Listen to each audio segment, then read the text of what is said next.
नमस्ते दोस्तों। आज हम बात करने वाले हैं एक ऐसे स्कैम के बारे में जो कि कॉर्पोरेट दुनिया का सबसे बड़ा स्कैम था।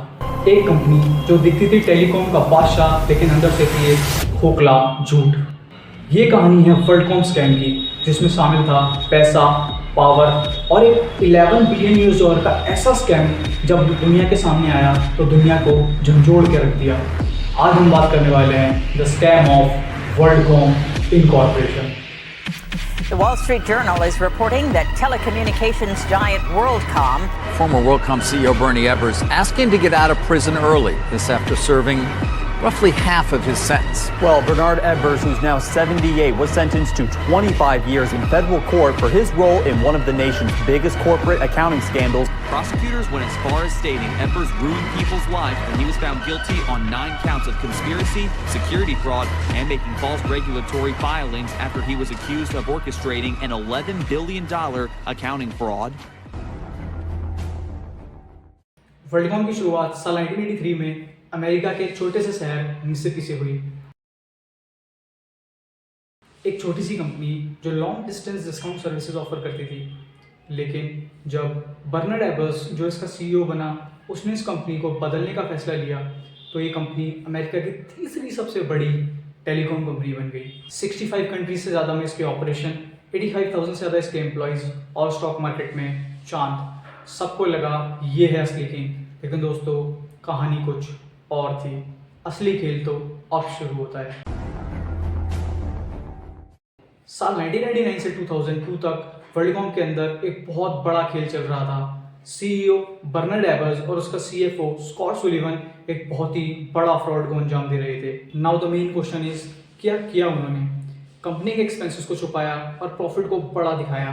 क्वार्टर पर क्वार्टर कंपनी के अच्छे रिजल्ट्स आते गए और लोगों को लगा वाह क्या ग्रोथ है, लेकिन ये ग्रोथ नहीं, एक झूठा जाल था। स्टार्टिंग में ये स्कैम जितना छोटा लग रहा था, असल में ये उससे बहुत ज्यादा बड़ा था। 3.8 बिलियन डॉलर का ये दिखने वाला स्कैम असल में टोटल 11 बिलियन यूएस डॉलर्स का निकल के आया।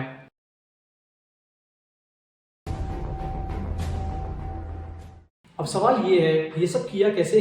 वर्ल्डकॉम ने अपने एक्सपेंसेस जैसे फोन लाइंस के रेंट को कैपिटल एक्सपेंडिचर में दिखाया। मतलब एक्सपेंसेस को छुपाओ, प्रॉफिट्स को बढ़ाओ और कंपनी के स्टॉक प्राइस को स्काई रॉकेट रखो। इन्वेस्टर्स को मैनिपुलेट करो और अपना पैसा बनाओ। वर्ल्डकॉम के इन्वेस्टर्स सोच रहे थे कि ये कंपनी तो एक गोल्ड माइन है, लेकिन अंदर से ये थी एक टिकटिंग टाइम बॉम्ब। लेकिन जैसे हर कहानी में एक हीरो होता है, इसमें थी सिंथिया कूपर, वर्ल्डकॉम की इंटरनल ऑडिटर। जून 2002 में सिंथिया ने अपनी टीम के साथ कंपनी के अकाउंट्स खोलना शुरू किया। उन्हें पता चला कि कुछ गलत है। एक छोटा सा क्लू मिला और उन्होंने जब कुरेदना शुरू किया तो पूरा स्कैम सामने आ गया। 3.8 बिलियन डॉलर्स की फ्रॉडेंट एंट्रीज एक एक करके सामने आ गई। सिंथिया ने सायरन बजा दिया और वर्ल्डकॉम का झूठ बिखर गया। 25 जून 2002 को वर्ल्डकॉम ने फाइनली ये मान लिया, हाँ हमने फ्रॉड किया है, और कंपनी ने बैंकरप्सी के लिए फाइल किया। उस टाइम तक ये अमेरिका की सबसे बड़ी बैंकरप्सी थी। the company's board of directors has been meeting all day. It would be the biggest bankruptcy filing in history. The company is more than $30 billion in debt and is reeling from an accounting scandal. Bernard Ebbers को court ने साल 2005 में fraud, conspiracy और wrong filing के लिए guilty ठहराया और Bernard Ebbers को 25 साल की सजा सुनाई। कंपनी के सीएफओ स्कॉट सुलिवन ने भी जेल का रास्ता देखा, लेकिन इन्वेस्टर्स का क्या हुआ? कुछ नहीं। इन्वेस्टर्स का 180 बिलियन यूएस डॉलर्स मिट्टी में मिल गया। पेंशन फंड्स, सेविंग स्कीम सब डूब गया।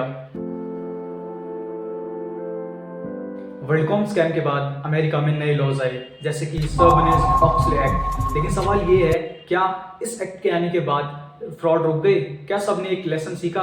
द आंसर इज बिल्कुल भी नहीं। दोस्तों ये स्कैम सिर्फ इन्वेस्टर्स के साथ विश्वासघात नहीं, बल्कि पावर और ग्रीड का एक नंगा नाच था। इस स्कैम को देख के हमें ये सीखने को मिलता है कि किसी भी कंपनी पे आप ब्लाइंडली ट्रस्ट नहीं कर सकते, चाहे कितने भी अच्छे फाइनेंशियल्स क्यों ना हो, चाहे कंपनी कितना भी अच्छा ग्रो क्यों नहीं कर रही हो, चाहे कंपनी के स्टॉक प्राइसेस कितने भी स्काई रॉकेट क्यों ना हो। आज भी कुछ ऐसी कंपनीज हैं जो कंटिन्यूसली ग्रो करती जा रही हैं, लेकिन क्या असल में ग्रोथ है? तो दोस्तों, कैसा लगा आपको ये कॉर्पोरेट थ्रिलर? अगर आपको ये पसंद आया तो इस वीडियो को लाइक करें, सब्सक्राइब करें और कमेंट में बताएं अगली कौन सी वीडियोस देखना चाहते हैं। तब तक के लिए स्टे क्यूरियस।